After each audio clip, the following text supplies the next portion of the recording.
St0le. Yeah. st0le. Born I be using ni. Ti Adidas born in the near the page Jabulani and an day. Okay, 2010 South Africa. Jabulani and an day. Okay, Ghana say about 2008. Come of this near the Wawaba. Why did they say didn't go to border? Okay. We st0le. Yeah, st0le. No my ene kamadi das for no say omo de kata for flag no design here and no my bibia kamanti we e dey be use for this World Cup and so e wo eye kata. Na chama yen to so na ye ramu e wo other stories ni nyina efa eye World Cup na but so especially with the draw. Na ajarema eye World Cup draw room no entrance no said I want to see a design idea no. Now and then you be say cubicles be. I mean say you go for person we World Cup no. On say omuni ahonso but on be so me yen nyoma said ye ebe yi until her own na interviews in because on said ye we na baby ya on my backdrop no no na the band bigina akasa. And I'll share a trace say a journalist in Abidjan. Any camera crew, no photojournalist, ne, Obi a children of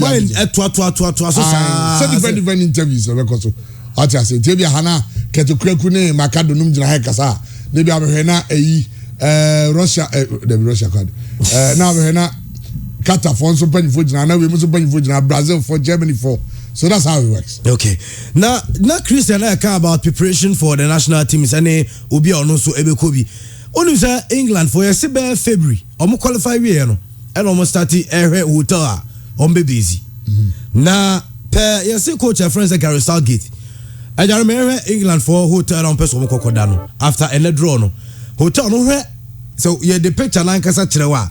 Obaka say be a hotel be a hotel be as I wouldn't say my child omo comedy list kakra no omo ka chons omo buildings say wo ade be obaka say clay omo building no one has other old buildings no but inside wow inside in here they there we are me pictures no ti England for baby on bekwa so man shada nkoda kruma nkasa do a ho no baby omo koda hotel yin so wo ne private beach it's a no ya na England no sad ya na sa no ope ompe the beach ni yeah oh okay yeah almost say 10 miles south of Doha e wo Al Wakra e ho na hotel no wontini hana England for no person after that England bon go balum ko holiday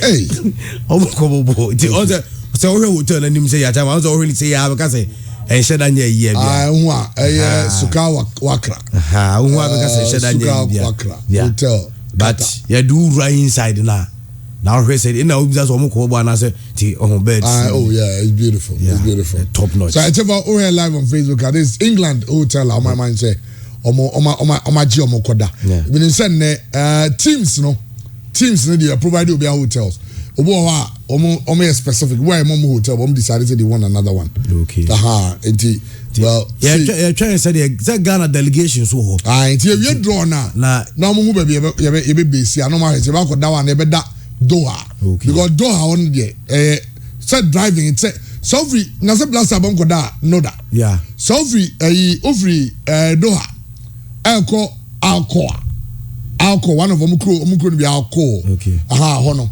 28 minutes drive it say over from a shot ana kwam we the fair just okay over just so ba Santasi Fanta okay what I say okay and distance bia now CAF president say only who is African country but the World Cup no okay Dr. Patrice Motsepe the African countries now qualify no Cameroon, Senegal, Morocco, Tunisia, Ghana.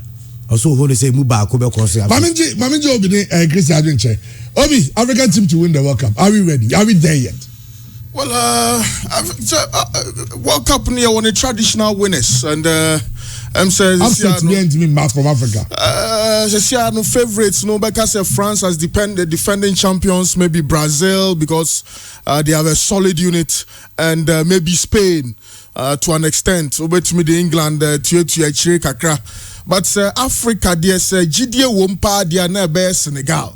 Senegal bet me ABB because but it also depend on group Ombakotum. Of course, group Ombakotum, but Osha the Senegalese of 2002. Aliou Cissé no many fadiga no majuma mo ya sisi Aliou Cissé and a lead squad now. Of course, he has the experience of the World Cup. He has Sadio Mane. He has some top class players. And over 2 legs game against the Pharaohs of Egypt. As African champions, who they have more character no and a ball no more bonus so any. But World Cup no ankasa dia ne class chrophobia na Debian Pempi no mudru semi-finals, finals. So unfortunately there's no Italy. So you have the Netherlands, you have Brazil, you have Spain, you have France. Yes, that's it. But Africa can make a big statement with Ghana and Senegal. But to win the ultimate diadem, as in the trophy, a very big challenge. Truth be told, I don't see an African side winning this World Cup. Okay. Chairman, I said World Cup no crowd. They say drew semi-finals a 2 continent pay. Apart from South Korea, South America and South America and Europe in the semi-finals. South Korea in the first edition. Yeah, outside even South America and Europe, we team semi-finals of the World Cup. Okay. Semi-finals in the World Cup. Nankasa GDA. It drew them now. Say now either South America and I say Europe nkwana team akaomo. Maybe the betima dream one say let's build upon what we have done over the years. Or a World Cup num. Africa say the highest our team akọ World Cup num. Quarter finals. Say bia will be betimi ya. Let's begin to build say abia sa World Cup we die. Yen try say betimi set another standard. Say benya an African country wa nya hwe kra no. Wetima could do set semi-finals of the World Cup. And pray party.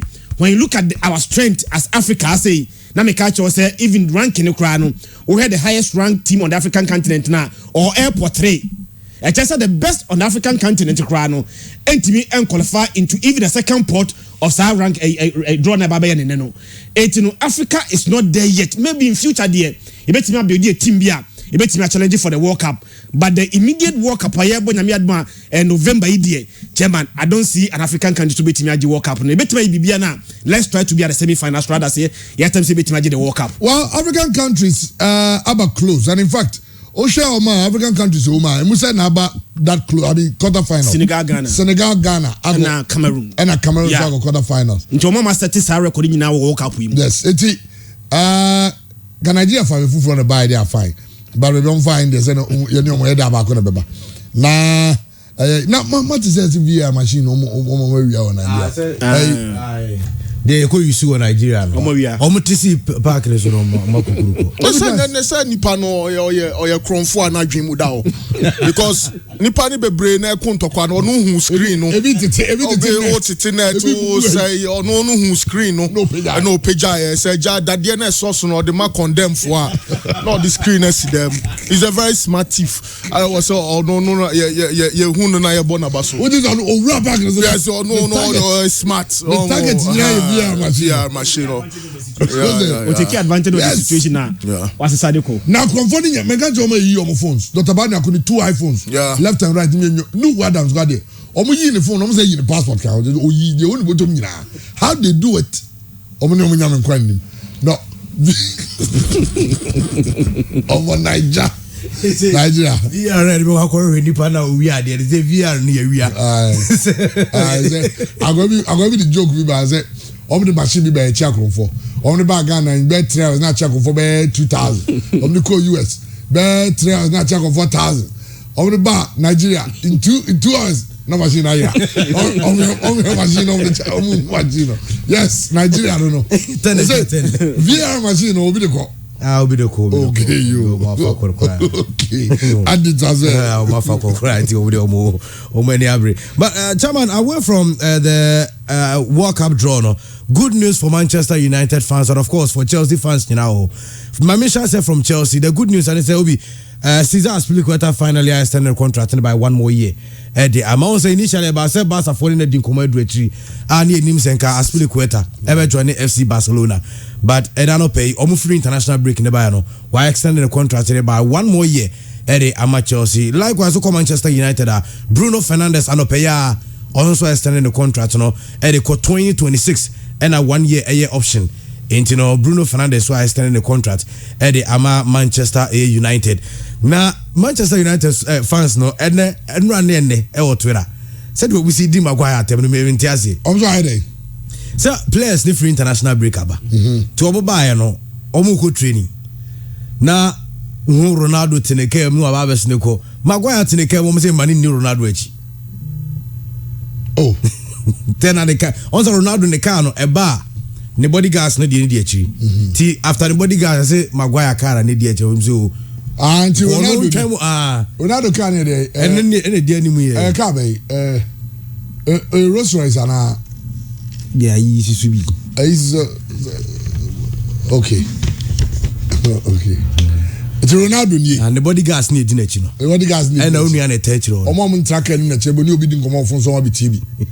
Aye. And the bodyguards no so na use Porsche. Bodyguards ka o mi use no. And na Maguire di no te na say ne fault. Omo ba na mo be sia. Eti ma ne. Since omo captain no krombe so omo jede ma Ronaldo. Oh. Ti wo nu anta. Bentley, yeah, say Bentley. Bentley on. I'm say Bentley. But you see me back a crowd, you know me na. There's a mom ni me na. Okay. Bentley. Yeah. And Ronaldo na ba no. Yeah. And the bodyguards din echi. Yeah. And Maguire nso na twaso. Na Maguire only bodyguard. Na so Maguire here bodyguard. Oh Obi, Maguire here bodyguard je Ronaldo. Maguire here bodyguard je Ronaldo. Maguire here bodyguard je Ronaldo. Because Maguire there's a fe no pesca. Them send you more your park and money here bodyguard. Ronaldo bodyguards no me military officers or more Iraq ni Afghanistan no nyina ba o intafo our more free service ni mazisiano or me private contractors into utie mu kra sika Ronaldo de man em rantie me anyway no enye sika ketwa anti nukreni so before the game against North Macedonia in summer Ronaldo kai when will you retire from the national team or say I'm my own boss until Ronaldo no or a corporate man or a CEO or a footballer or a philanthropist ocean hotels or serious finance no one kasa museum ni businesses or woman Harry Maguire dem say afen no kra sha brabo na sia nkakrakra okona ni kwa just say say Harry Maguire ni tinu kwa che bodyguard we no head wa he say na just say enyo obo say owie ni service ni bibia na bia nyame ado no ye pa say uti fa obo yeah as a bodyguard yeah akoni nyina asante mo na ye mo we nyina na ha okay well mama fa we ntwa to ansa na makona. Yes, Chelsea fans need to say on May protest nyame adma Saturday. Adey. Almost say baby as say team no e ya be ko no. Sa Rickett family no. America for them say omompene. America for them nyom nyina na yisko. So wan ko nyom ma enza dey not Dr. Safodie ba last time no kaze. Empire Obama Chelsea no say not just about having a rich man. It's about having a rich man or the club at heart. Because also can Newcastle there. Yeah. Mike Ashley, he's one of the richest men in England, though. Very, very rich. But Nizika on van rating him. He's always looking for profit. On Zadiano. Stan Kroenke. Says Stan Kroenke, Asrayones, Bakubina, richest man, no bro Abramovich. As long as I am on top player. But Abramovich, no, Abramovich, the club in Ankasa Danakomaso. I'll paint you, spend this kind of. Now, I need to many chances for you again.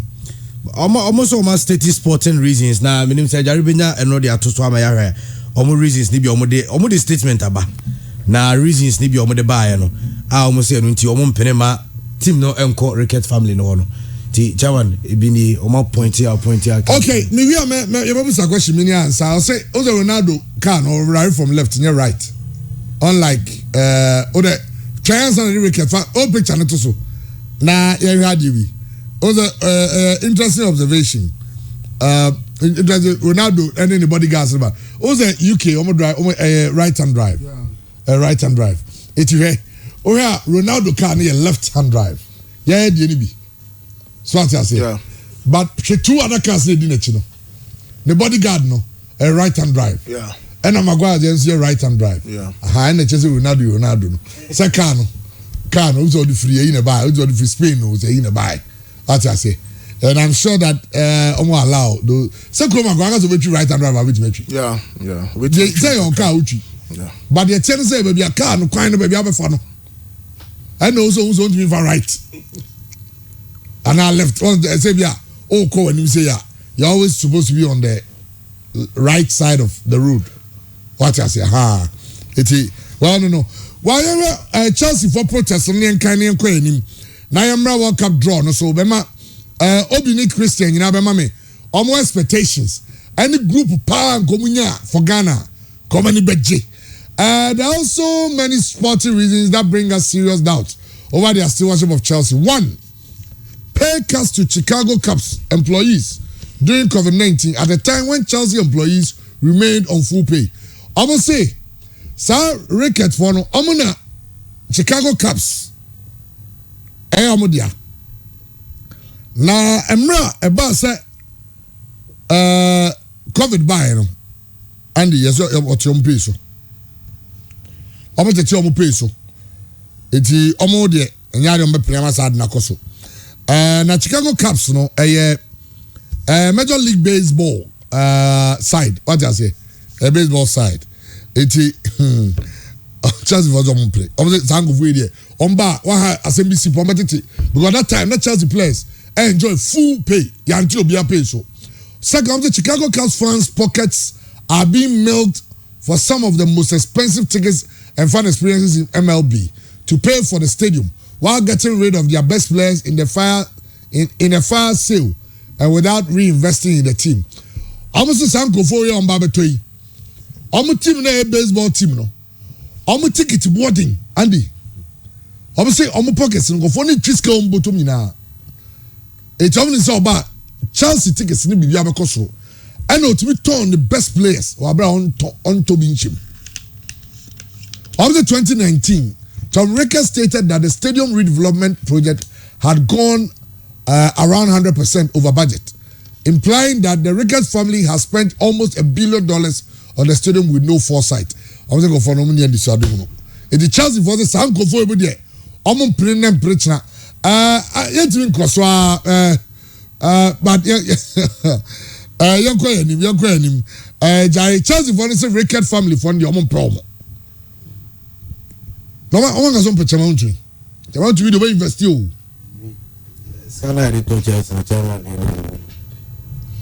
Chairman, so I bid any. Well, we therefore call on the government, Premier League and Chelsea FC to remove the Ricketts from the process. Ricketts one of their favorites. Yeah. It's obviously your free processing. More Chelsea. Sir Ricketts no. Okay, so that's it. Member of the son of Christians, Obi. Yeah, Chairman. FIFA Congress, of course, that's stated. Yeah. And now one, Gary Al Smith Abaso. When he asked the FIFA president a question be. Press conference Nasi Bisana say FIFA president say you must suspend Russia. But you me film. You need send anyone we ask FIFA and suspend you bia. Yeah. In the say the ma ye no. E kire say o man bia ko invade o man bia. E be ban o national year na. FIFA president wada but I think that was a very good question. Yeah. It was one of those questions where we are not the entire media no when you be born in some for that question, who's a political? Yeah. I'm saying no way. FA chairperson so raise issues about human rights and all of that. I'm saying Russia for no Omuraho, football union Omuraho, but no FA president, you know. So I say they are not being fair to them. Yes, but and that's how the world system is. So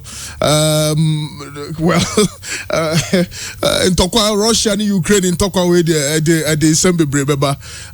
the relevance of the United Nations and all of that, a big issue. But FIFA World Cup ball, the meaning just the journey. Okay. The journey. Okay. Also, the FIFA official song number. Sadly, you're born live on Facebook. You have copyright issues because the FIFA no more copyrighted. Yeah. But the good thing is that we were African.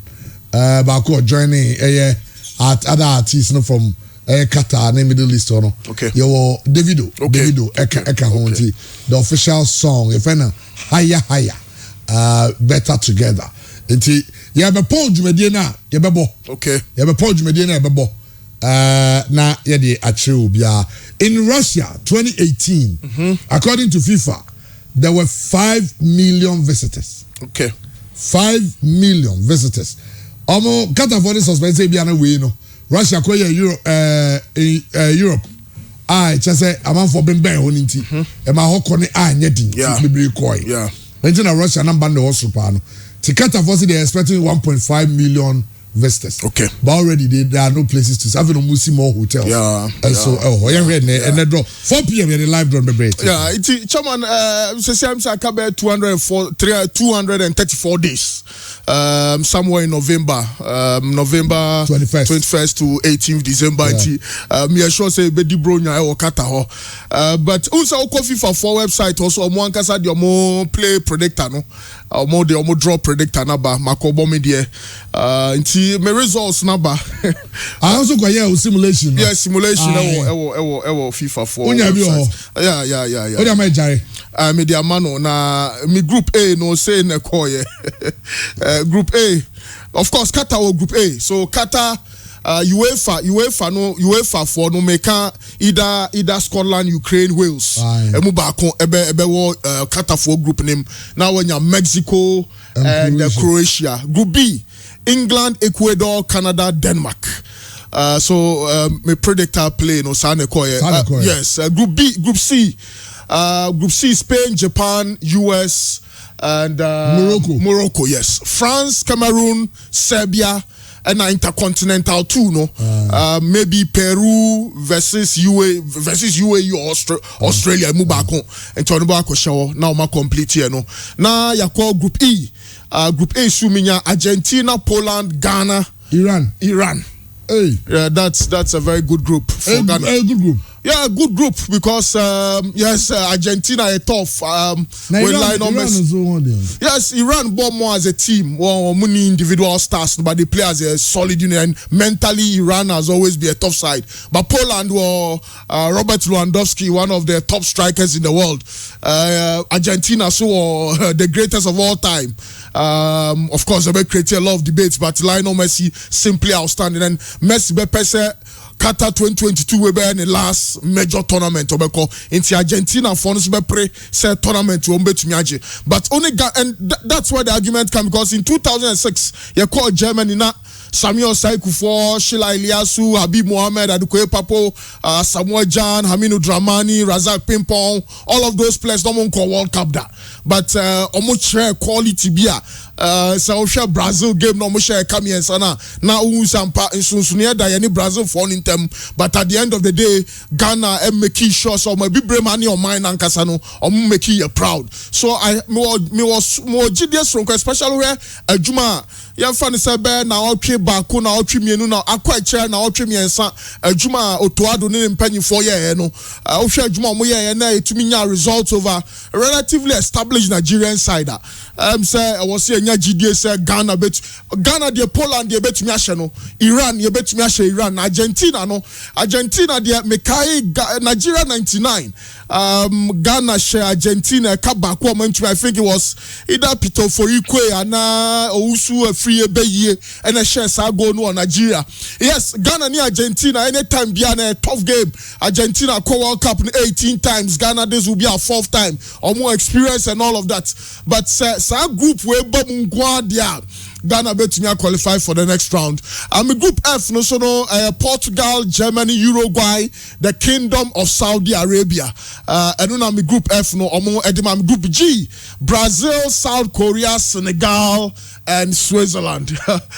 Korea very tough. Human song of Spurs on a almost star player or Sado Man in Edward Mendy so Switzerland or Granit Xhaka Mboli or more Seferovic, a good number of relatively little above average players. Our Swiss national team, you can't discount the Nations League, and the qualifiers.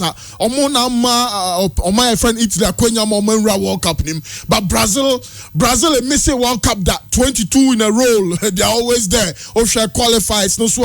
But Senegal and Brazil it will be so interesting. I wish that would be the first game of the group. Now, France and Senegal in 2002. Senya Aliou Cisse no mne Fadiga no surprise.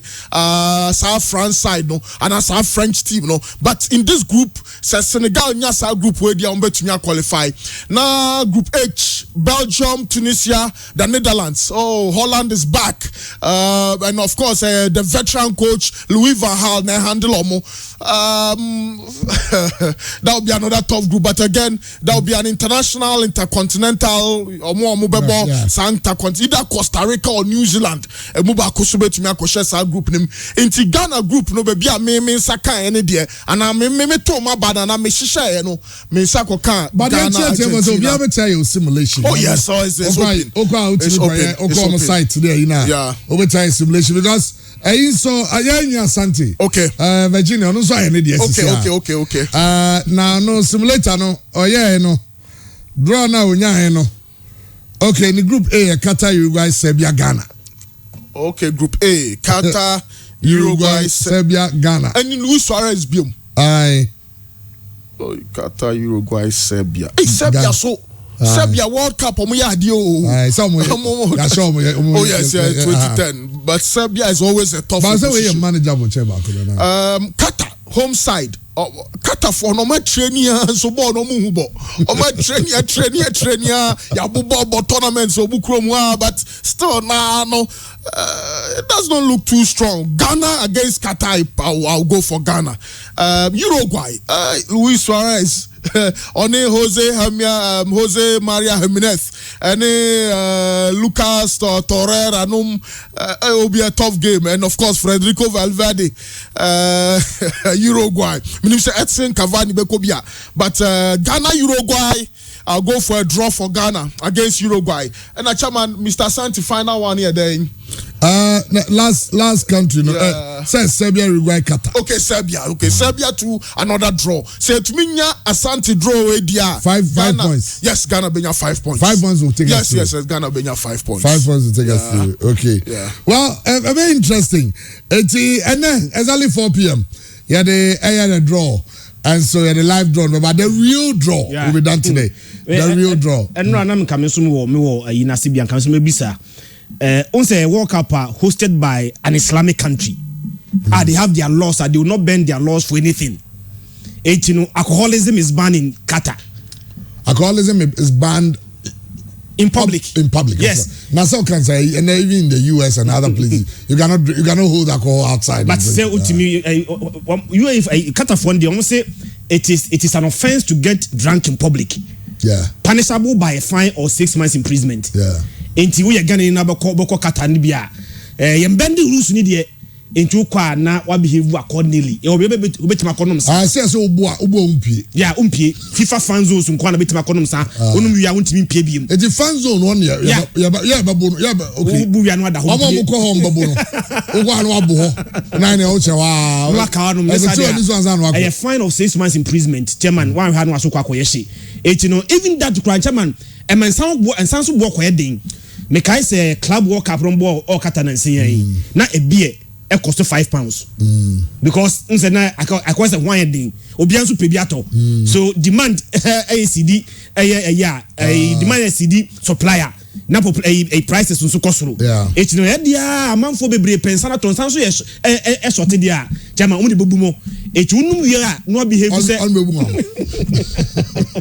unum wi a no we say when you are caught on the street and I say in public say waboa Qatar punishable by a fine or imprisonment. But I know Budweiser one of the key sponsors of the FIFA World Cup. 80 fan zones, normal Budweiser stands, people buy it. And now stadium stadium because many say they have to bend their rules. Only say in Brazil. Now Brazil or Mrase, you don't sell alcohol at the stadium. But for Brazil to get a chance to host the World Cup, they have to go back to Parliament and amend that rule. So they World Cup meeting. I hope maybe because what him say Ura stadium or fan zone ni ma. And what they do is say stadium ni si Santaso about a room hani room. 2 room after hani United State Ura stadium no. It's on fan zones and you know obedu on a man for ton be and to be no to be racket 6. Omo to a omo shegu ma no racket 6. Oju no go trustance ni ga ora bo na ucha. On the honey nebia. Yeah. No more bet you umpire in the England for no. Chairman, I bet you. I hope where their question they may bend their rules because homosexuality, chairman, what they punishable by death. So obviously those people are welcome.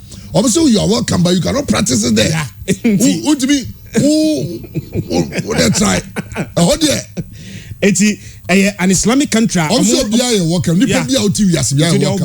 Baube Jawadi and Usuma so. Saudi Ocean Nipo Yasi and other Ocean Jaho. And to the Oba now Janufi Uban Wako to us. But on their land, the advice you are going to an Islamic country, chairman. Omumra de Munfeniagro. We yes, I didn't say Munu, no more chill, no woman Raswa.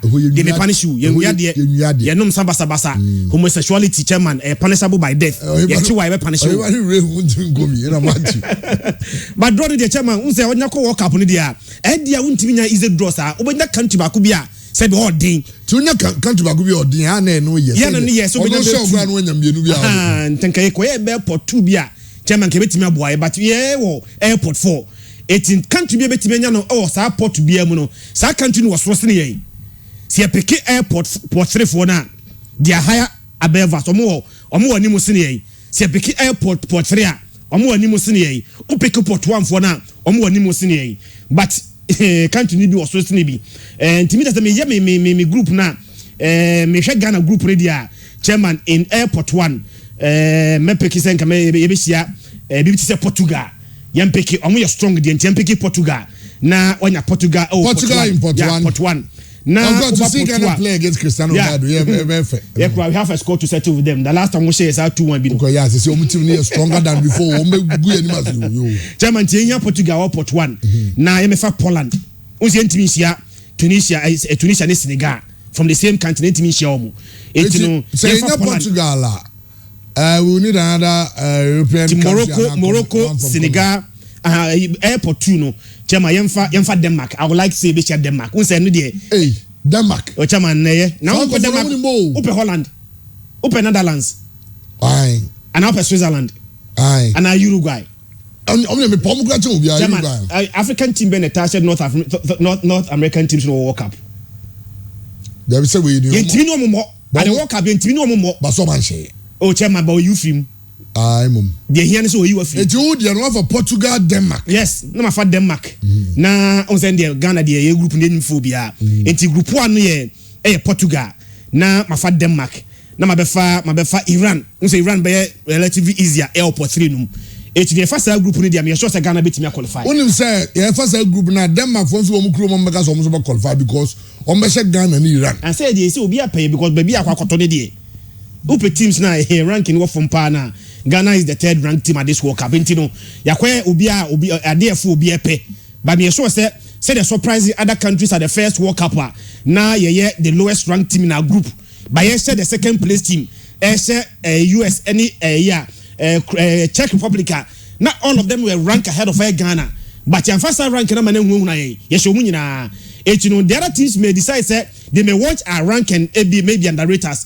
But we have record say your net teams be no rank ahead of us chama ye show omo let's motivate ourselves say yeah be pain team be sheni bia chama enokre team be sheni bia will be rank ahead of us maname boa port 1 for no rank ahead of us port 2 ahead of us port 3 ahead of us yenko na yebetime nya team a omo nyina be ahead of us ntino ye motivate ye won say the team re bi atwam a na e share teams na no ye higher rank than us ye show omo no e be betime see the next World Cup.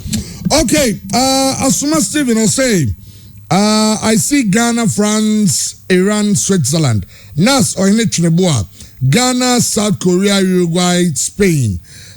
Emmanuel Adenote Boydo will say rent very expensive also in Qatar. Say Qatar, say the rent boost here, you know.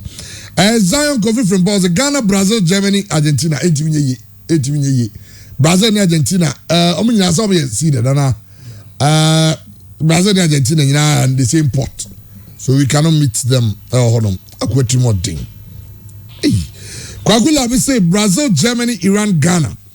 St0le and Sobra, on Twitter, hashtag Pure Sports now. There was England, Mexico, Poland, Ghana. And here, AJ Bless. There are no Bosco, Qatar, USA, Serbia, Ghana. Kwame Esiama, because of your vim for Ghana, that's why Ghana will meet Brazil, Germany, Poland. Hey, you. I miss you, mom.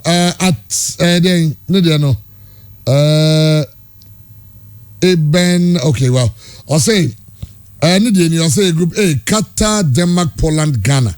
That'll be a good one for Ghana because okay, they're relatively very strong teams. You wait to me, and so well, a member of the Ghana, technical team, George Boateng, Wakasa, they have any expectations ahead of this draw. Nyami Aduma ne no 9 and Basso. Any expectations for the draw? It would be fantastic to play against the stars. Imagine, our Ghanaians playing against the likes of Sterling, Jack Grealish, Harry Kane. This would be amazing. So England, definitely. Second, obviously, I grew up in Holland, so I think it would be amazing also if Ghana would draw in the group of Holland.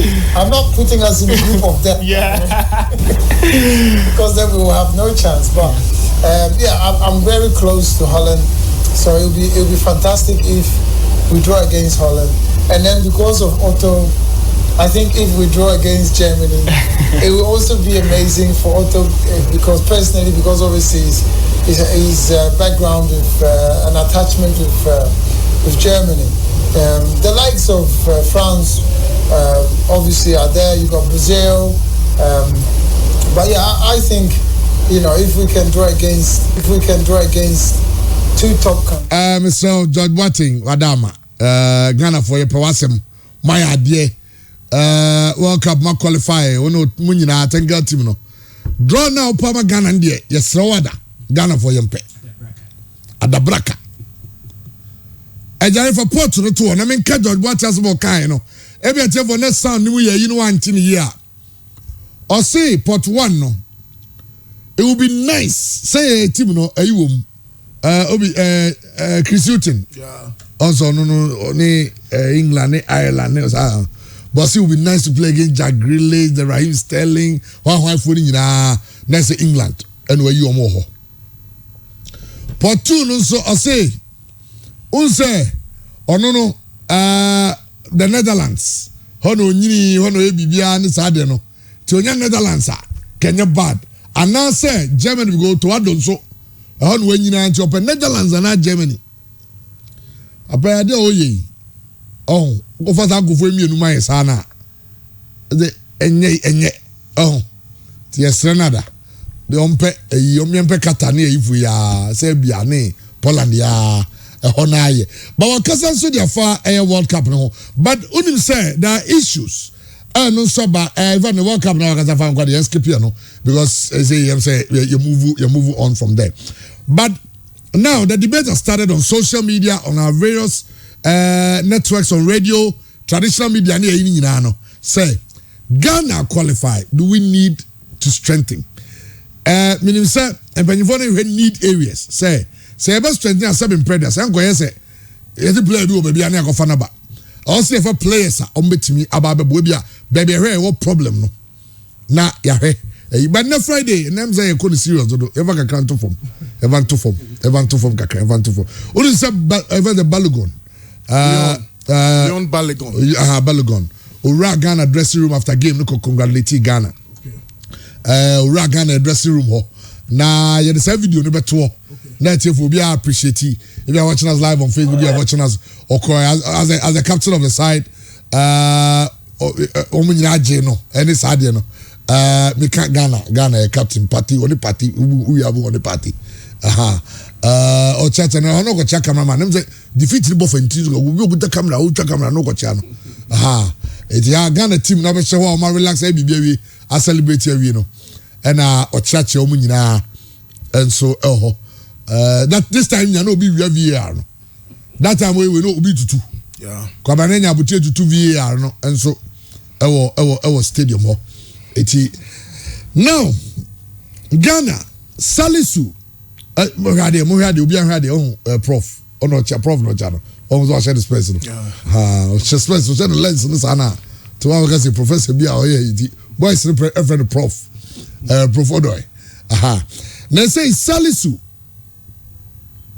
Tariq Lamptey all those players and then I say could Freddie Baba be get to be boom nti and arrangements ya anya na yi na me aduma chana na enya Tony Apia de papa eyi no eti bia me say Tony e bia se Freddie ko ha no pana quick ne bia e peje munu na de kwa na se bia ya Russia ba na bia na sa kwa Henry Santi Chuma kasa de afa all those players now so go social media man for say yenjai Salisu so nye ready yenya no on all the other players Callum Hudson-Odoi any woman Kenya Henry Santi Chuma kasa the Ghana Football Association. I don't know because none of the coaches has. Tariq, again, it is the coach's decision. If it is that we wake up tomorrow and the new coach of the Black Stars wants Tariq, Hudson, whoever is available, we look at the regulations and the possibility of getting them. If it is within our reach, we pursue it. The new law for nationality switch is that you should be 2 years farther than from your last game. So it means that if today Hudson played for England 2 years ago, we look at the month he played, and if it's exactly 2 years, he has every right to switch nationality. And based on your research, he's qualified to play for Ghana in November. We will see. But even Tariq, in 2015, he was given an opportunity with the Black Starlets.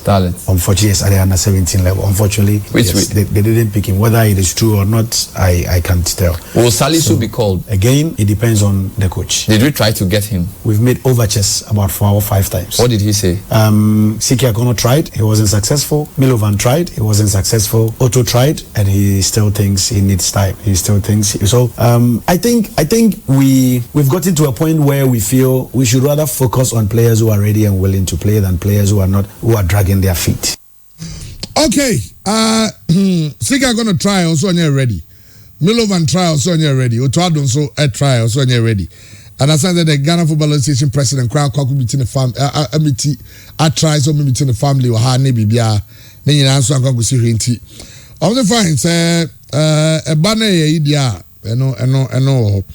Well, there are reports via social media said that the contract of Coach Bodu has been terminated. Ebi so say April Fool. Anti go so ye ho asem. Well, yanko enim Coach Kwesiapia, and so Nanato, the Black Stars and sense mean. Former Black Stars head coach Kwesiapia say the focus should be on team building. Now, Ojidi say a team away. We just need about 2 or 3 players per. Never can wa Ojidi say no team no. Bibia Akoye. Team building there really important. If I say maybe depend on players I want to. Then be no say getting the 1 or 2 be no I become my team no I am more stronger because at the World Cup level we have players are more mental toughness and confidence levels say really high. You say all those things now and near my think the players really good. Yes, it's a matter of saying yes, I come more I can go to a level where confidence level no very really high and then no feeling say me Ghana be me kushia England na be strong. Once I play in that mentality I think you're okay. I think that all Ghanaians also they put you and support whatever we know the entire Black Stars station because Black Stars na uniform Africa Ghana it's no support Okay, Tiano ya former Black Stars head coach Kwesiapia and Nsama or the two no. But simulation I'm focus so Rex, accountant Rex. Ono so yene de na Ghana group a wonya no. Portugal, Switzerland, Canada, Ghana. Portugal, Switzerland, Canada, Ghana. That would be good, huh? Canada they be show Canada. So na Alonso Alfonso Davis. Yes. No. So that's really ya tenete. And so okay. enti eno no ma say April Fool na man focus so ye o no bia send o you be wedding invitation sad they say April Fool unim na gote obi so na ma ne ko nya problem bia o ba bia yo very important ma mumfa ne we be say ni agro ma mumfa ne we be say ni agro I say mahu be on to social media. Management, after an emergency meeting, have terminated the contract of our gaffer, Samuel Bodu, following the recent abysmal performance of the team. Wish you well, Bodu. You brought us joy. And on that told you could Bodu picture at all. Hearts of Oak have not released any official statement to that effect. I can confidently say that April Fool is working. Unless, okay. You're saying, if you keep begging a woman to love you, you will beg her for the rest of your life. You are married for the rest of your life when you are married to her. If Ghana calls st0le, some of us will demonstrate against that. Felix Adai, Edia Ononso, and so Edia Badno say, Ojide say, Nyadia Salisu, Edia no, and so Ebeboa. Okay, inti, you have with regards to the national team, and Ghana Premier League, and so Unim said this weekend, you can find out St0le. The weekend after that, you're at St0le going to have to book. And so, Baba Stadium. The Premier League keeps getting interesting. And now, games are Basuni. Hey, we come away every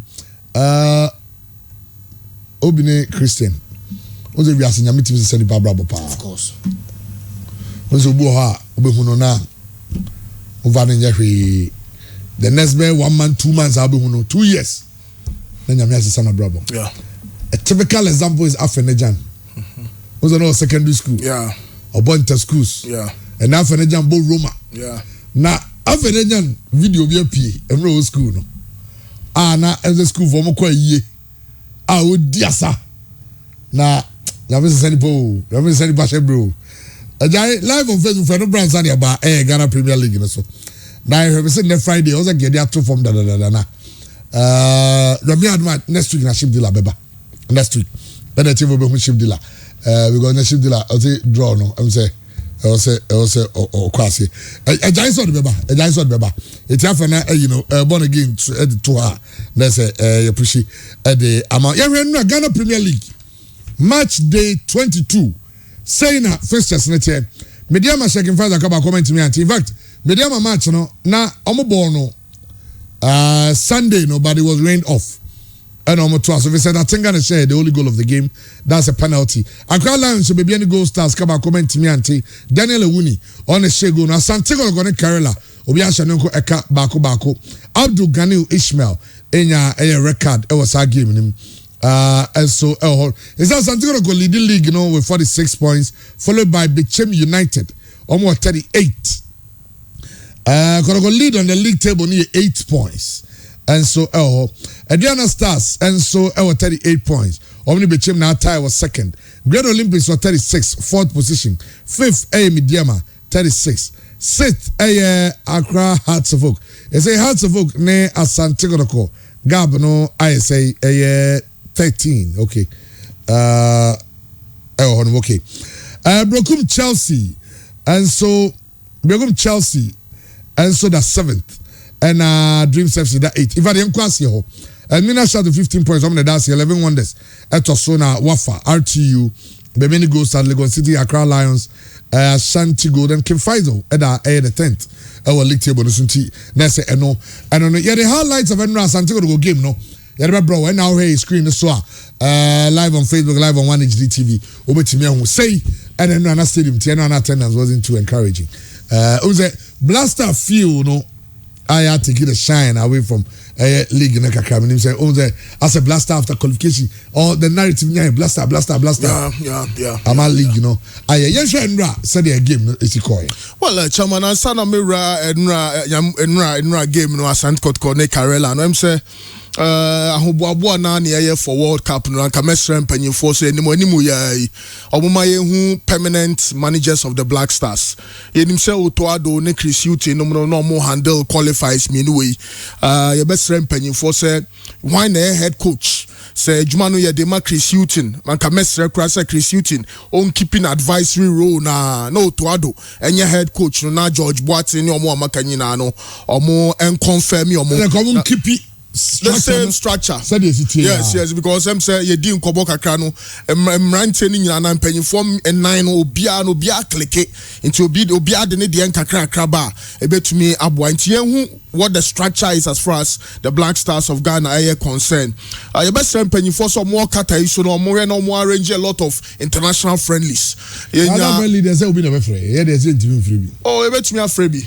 Yeah. Oh, yeah, into your crowd now. And I know because yes. You be Africa. Yes, obi or chance be in Brazil, in Portugal, in Argentina, in Uruguay. I was here picking continental into Europe near Petim Bako, Mayan Kobubobo, Moldova, no money, Estonia, no money. Yempe European side beer. Yenya Germany say on bedrely papa ye near South America. Yenya or man bit say maybe a Costa Rica, and now yenya be Mexico. I was saying a feel of Central America and North America. Say no musibo no.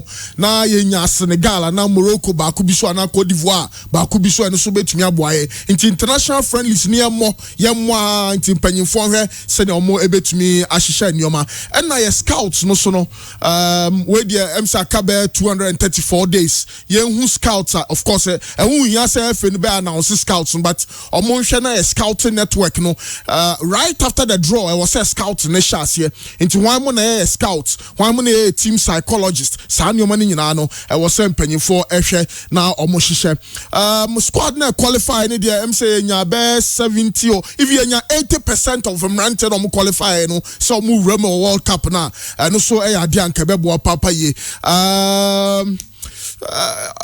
Inaki Williams, Hudson Odoi, Tariq Lamptey. Tariq Diaka Kwedezi but more for the senior team. I I say the new rule is that also we were interval of 2 years. Yes. The last time you played. For the senior team. Hudson Odoi falling under that category. No. The last game was on the 19th of November to 2019. 2019. Yeah, 2019 was his last. So it's a bit for the World Cup because the World Cup will start on the 21st of November. 2022. Yes, so that will be a 2 year even more than the 2 year period. Of course, striking hot crowd here. Minim senior and coach. I mean, I sure say coaches nankasanim. Quite was here improve your striking area. Auntie, I was some more my dream koso. Na nipa no unya confirming na. Honuna. Me sure say was some money on more clubs. Aston Villa num and Borussia Dortmund num didi din komo.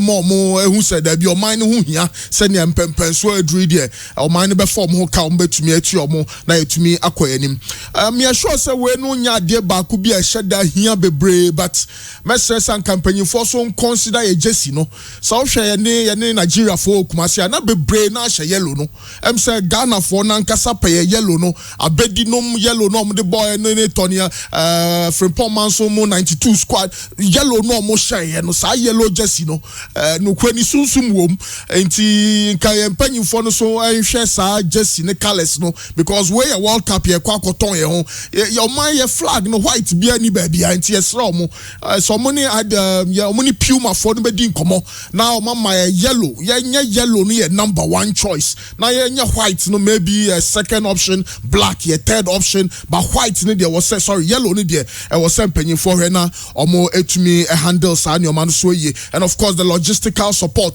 omo kata idi omo hwe na omo pe company or hotel on be camping or hall be on be your training ni nyina me sure sem panyifo e be hwe ansa no ma bo mam ha na later on and so ankoda ne asem foforo so amayanti we any suggestions am hwe ani mu say the next 200 days say to me ye nyoma we and of course player selection so ya de back one me sure say by this time the lobby in ashase obi a person player call World Cup but it should be strictly based on merit coach Otoado de entia ne wingers no or form no so per wingers or more speed inti nya fe na me wo fast ni emi nua ni na you know senior ya in your mercy course no we are just hopeful say the best of players will be made available for this game now senior besia ko and no Kumasi Asankot ko any Karela game was in fact first half no was simply amazing no Ukraine Black Stars board on the boy no Emma Park no Emma Park Baba Sports Stadium Park na dasopa where the best national sport Sports Authority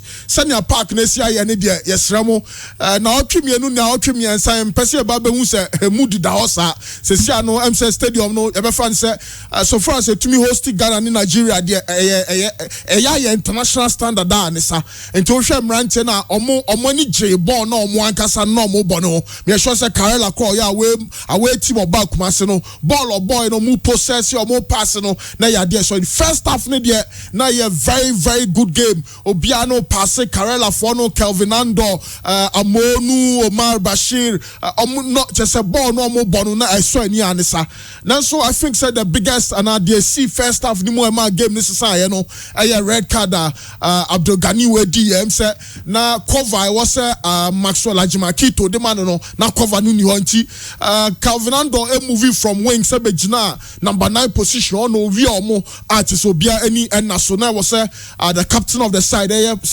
or committee professional foul no na penalty sorry it was a free kick by a red card but Asante Kotoko lusu and omo afri nipa back no na ball no mo bonnet so ni papa ye Sharif Mohammed eko central defense or introduce Andrew Sapel of course Christopher Nete had a very good game Ibrahim Moro was solid at the back Agadas na chese ya nesa alongside Mudasiru na near Deno and aggression no na no so was so Mbella who first half ni so ye kese but ni nyina mu no Asante Kotoko nya the equalizing goal just before the half time and send Asante Kotoko progressive ball no 10 against 11 omo working on the left wing of Richmond Lamte Ibrahim Moro Mbella send Mbella position ho enya goal no na chese fa nesa na so second half ni shase no na am say Karela for no omo refi omo substitute omo free bench ni buy no omo tumi make any difference now to say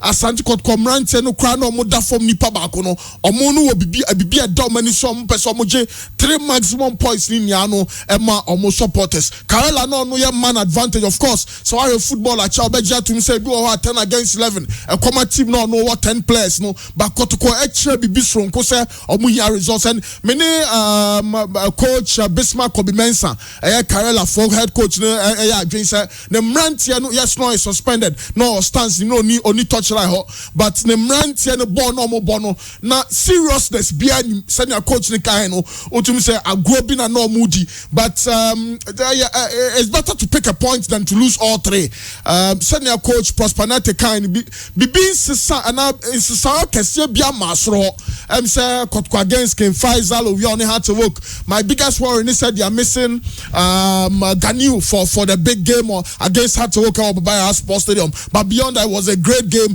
just that the first half the second half for Karela was quite poor but the attitude them rant as I got come rant any Subaya or Mudane Dino Nukweni na was on Komoji 3 points in about 1 point or fire in Yano and at 1 point or fire no me sure so be a game ni Biano so your neutral so your Asante Kotoko so your Karela fano you see some part there was that desire from Asante Kotoko so well, fair results. Karela for your chances be on Messi, but at the end of the day, I guess we enjoyed some good football and consistently because you may born so no ya dian campaign for me because we born na rant any boy na not just say so any coach Prosperity ma Christopher Neta Konya also chair say right back position hono anya too bad Kotoko options be brave but obi obe free bench abia no ye adwuma no te so obia ball on your one goalkeeper Banswa make it very very good saves no cry na Calvin Ando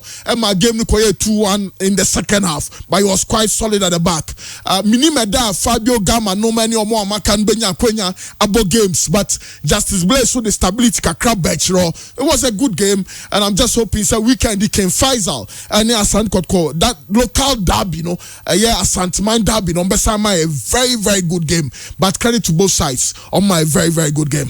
Okay, Christian, Bremen, na tin was social media see amanfo na qualify na ye kofa amanfo abobo World Cup no chairman eno de esi wo ba bia the fact that our ball qualifying doesn't guarantee you a place at the World Cup at the time when you beko World Cup no be kura na players na ball qualifies man no be kura no uniform be kura na bia pra so the best principle I would beko World Cup na o form at the time when you make it the call up chairman esi wo ba bia so you might have played the qualifiers probably be even our best player. But time we call up to the World Cup no. Now form nya player one more qualifiers in the form SN1. Chairman, you take your position. But ya qualify you know. It should not cover nema bebra ese kan wasem. Chairman, only say Ghana win a game in our last 6 matches. You win a game, even though we have qualified. What the Algeria friendly match in the can Eba AFCON 2 matches, no AFCON 3 matches. Everybody in Nigeria 2 games now. That is 6 games. Ghana win a game. At the World Cup, so when we need game one, Chairman, you don't qualify. So we need addition and so players need to be one more. Our mama qualifiers now my. If they will come and add quality to our team and make sure say at least you better winning games at the World Cup, Chairman, I'm all for it. It doesn't guarantee you a place at the World Cup. Say what qualifies in Tino automatically. Chairman, who World Cup? Okay, and first World Cup in 2006. Say Nana Hindian able qualifies nibi. But man World Cup nibi. Yeah. A India nominee st0le and some other few players be able qualifies nibia. At the time I World Cup no now I want to Kobe. And you know dear.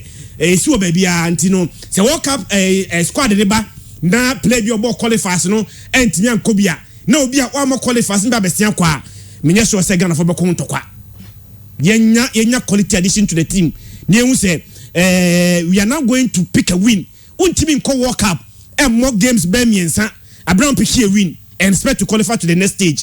Chairman, we need to qualify. Definitely. We need players they will come and give us that winning mentality at the World Cup. And not to game Chairman bisa na me busy somewhere. But the entire some of us say lead na kotoko etimia taking over the league table no. Imagine league ni say Chairman, even when they drop points, the other teams don't take advantage. And kakotoko add drop points pa. Naga other teams omo di omachi no. Has to focus what we need. Na bia be chema wini. Na bia Diana Stars wini.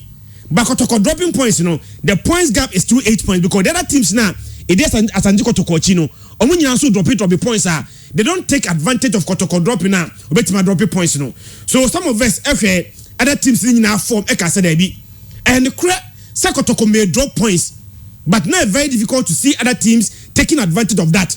Has to folk form any consistent and then any consistent became any consistent and so even when kotoko drop points there was a more possibility say those teams may also drop points and they see this week now yet me say kotoko drop 2 crucial points at the Kumasi Sports Stadium but none of the team took advantage.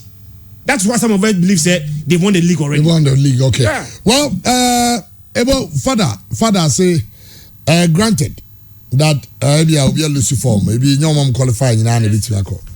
But say however, how about players who decline to play for us? And some of them in comments, I mean, St0le was some of the medical Canada. St0le Chairman medical can some dada. Ono Kwamenyo so say he's willing to play for us at this moment. Ono ankasa dwumu kra no. See a friend no gi to mama for because of a opportunist. To ankasa kra be a friend na fedi ntikwa no say onye ready. Into ombo. Nti enfa na sem ntonchen. Chairman na o ka say other 3 coach ready ka afre no. Onum say coach Kosiapia afre no for a game against Atomian Principe wa ama. Yeah. The first time Kosiapia try did not come. Sika kono try wa ama. Coach Milo try wa ama. Otuado try wa ama. So if NS ye friend no ba na ya ko say World Cup na yetimi qualify no ba beba a be opportunity. It's on the enfana sem tonchen. Okay. Masem bokwa person me can say there are several people like St0le they don't easily forgive and forget. Yes, it's hard to you. There are several of his likes. So you know there Chairman, you won't feed no their chow. It's in going forward, let us not produce another St0le per our own actions. Maybe a St0le kwa kwa jani be enya kwa o. Maybe a event be and from one event to another and I'm a St0le kwa just a position ojina. In future, there may be another St0le Ghana be here and per our actions, maybe that player may be another St0le who may not easily forget and forgive us. So, Ebian Dempeni 4 years in the past, am I brand 10 years to the point say, on you're willing to play for us, Let's make sure say per our actions and inactions, Mr. Man, we don't end up produce another St0le because many people don't easily forget and forgive. Okay, well, young transfer and young will be said. Birmingham 2022 Common Games and also Basso, and no Basso August, before the World Cup. Into African origin travel and sports tourism. Some of them go for you pay 5,000 Ghana cedi to secure your visa and your holiday. And no 5,000 no visa application support, visa fee, visa scan fee, accommodation in London and Birmingham, travel insurance, breakfast, transportation in and out of the airport, any a return ticket. Nina ekaho. Now I'm saying can chobia so kobia also would secure ubibia and sign at the 20th of May at Drew.